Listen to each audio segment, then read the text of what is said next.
2004 సంవత్సరం దైవజనుడు యేసన్న గారి దగ్గర బైబిల్ ట్రైనింగ్ చేయడానికి వచ్చినప్పుడు తెలుగు నాకు సరిగ్గా రాదు.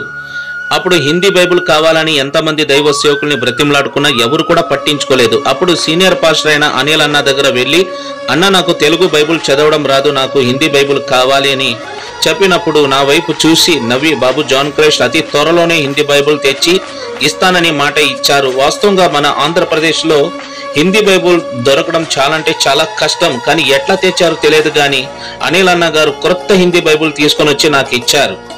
అప్పుడు నేను దాచిపెట్టుకున్న 150 రూపాయలు అనిల్ అన్నకి ఇస్తుంటే నన్ను చూసి నవ్వి, బాబు నాకేమీ అవసరం లేదు, ఈ బైబుల్ గిఫ్ట్ గా ఇస్తున్నాను, బాగా చదవాలి, మంచి సేవకుడు అవ్వాలని నాతో చెప్పారు. దైవజనుడు యేసన్న గారి జీవిత చరిత్రలో ఈ బైబుల్ మీకు కనబడుతోంది, అది అనిల్ అన్న గారే ఇచ్చింది.